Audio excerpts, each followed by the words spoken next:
Je suis guadeloupéen, Lionel Jospin aime les Antilles et il le dit. Aujourd'hui en Martinique, le Premier ministre candidat était hier en Guadeloupe pour une rapide tournée électorale.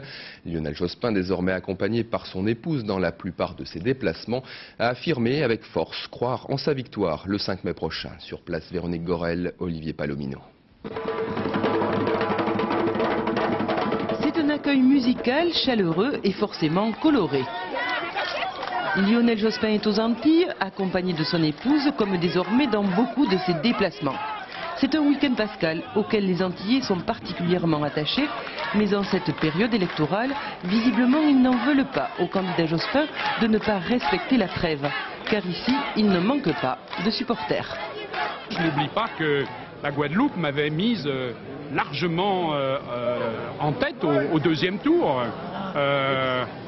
Naturellement, je n'ai pas été élu, mais enfin, j'étais un petit peu son président, elle, dans le cœur, en tout cas.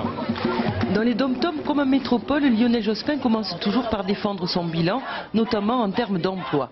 Il répond aussi à ceux qui réclament une évolution du statut des départements d'outre-mer en promettant une consultation des populations avant d'être interpellé par un militant. Campagne oblige. Oui, d'accord. Et mon impression, quand je vois les déplacements que je fais, c'est que, effectivement, même s'il ne faut pas trancher à l'avance, comme tu le dis avec beaucoup de pertinence, cette fois-ci, c'est bon. À quelques jours de la visite de Jacques Chirac aux Antilles et à 3 semaines d'un scrutin particulièrement incertain, Lionel Jospin veut y croire. Et surtout, ne pas décevoir. Un violent séisme a secoué ce matin l'île de Taïwan, faisant selon un premier bilan au moins 2 morts et plusieurs disparus. La secousse d'une magnitude de 6,8 sur l'échelle ouverte de Richter a provoqué la panique parmi la population. Une population pourtant habituée aux tremblements de terre. En septembre 1999, 2400 personnes avaient été tuées dans un précédent séisme. Lorient ou Nîmes affrontera Bastia en finale de la Coupe de France. C'est du football. La seconde demi-finale entre les Lanternes Rouges de première et deuxième division se jouera ce soir. Hier, au stade Fouriani, face à Sedan, les Corses ont arraché leur qualification dans les prolongations. Les Bastiais disputeront donc la finale de la Coupe de France plus de 20 ans après leur succès sur Saint-Étienne. Yann Fessurier. Les supporters corses attendaient ce moment depuis 1981, date de la dernière victoire de Bastia en Coupe de France. Un bonheur retrouvé et une victoire symbole, 10 ans après le drame de Furiani, lorsqu'une tribune s'était effondrée, causant la mort de 18 personnes. On sent qu'on a donné du plaisir à beaucoup de personnes, puis c'est l'aboutissement de beaucoup de choses pour les dirigeants qui ont beaucoup souffert depuis une certaine catastrophe, et je crois que maintenant il ne reste plus qu'à aller la gagner, parce que sinon ça a un goût d'inachevé. Et ce billet pour la finale au Stade de France n'a pas été facile à décrocher face à une équipe de Sedan très solide. Tony Vérel manque plusieurs fois d'ouvrir le score en première mi-temps. Et Ali Boumnigel, le gardien bastia, sauve in extremis son équipe à un quart d'heure de la fin du temps réglementaire, avec cette claquette sur une frappe de l'attaquant sedanais, Henri Camara. Il faudra donc attendre les prolongations et ce but libérateur de Tony Vérel qui ouvre les portes de la finale au club corse et fait chavirer le stade Furiani.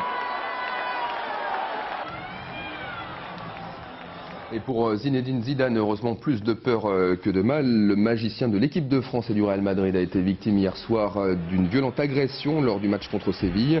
Zizou, blessé, a dû quitter le terrain, mais il ne souffrirait que d'un coup au mollet.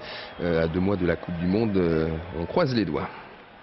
Et puis sinon, Jean-Marc Souamy pourra toujours le remplacer. Vous êtes en forme, Jean-Marc? C'est sûr. J'espère que vous n'avez pas oublié de retarder d'avancer. Je savais que je me plantais. On était à l'heure, là. Oui, voilà, d'avancer votre pendule. Mais en tout cas, en ce qui concerne le temps, la perturbation, elle a reculé, c'est tant mieux, puisque nous sommes toujours protégés par un anticyclone. Vous m'avez pas posé la question. Non, mais le dimanche de Pâques est plutôt beau, en fait. Oui, voilà, c'est ça. Il est plutôt beau, ça fait pas téléphoner, mais enfin bon. On avait prévu de dire ça, donc voilà, autant y aller regarder la carte et vous allez comprendre qu'effectivement, il y a beaucoup de soleil sur les 3 quarts du pays, quelques gouttes de pluie, mais c'est seulement sur les reliefs, et quelques gouttes de pluie sur le nord-ouest, uniquement sur les côtes, avec un petit flux de sud-ouest.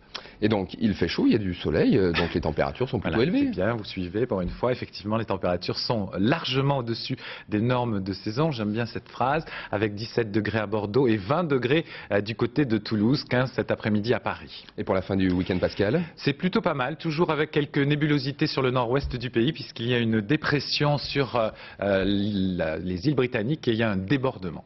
Merci pour ce débordement, on est en retard. Merci à vous, c'est la fin de ce 12-14. Dans un instant, de la pétanque sur France 3 avec la finale de la Coupe de France des clubs à Palavas-les-Flots, commentée par Daniel Leclerc. Excellent après-midi à toutes et à tous et à ce soir pour le 19-20.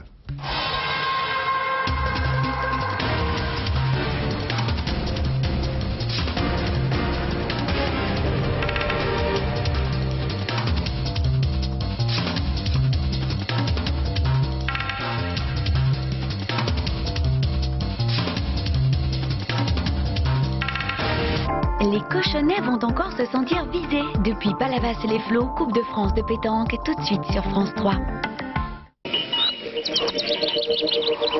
Pharaon d'Égypte, tu n'as pas encore obéi à Dieu. Laisse partir mes frères.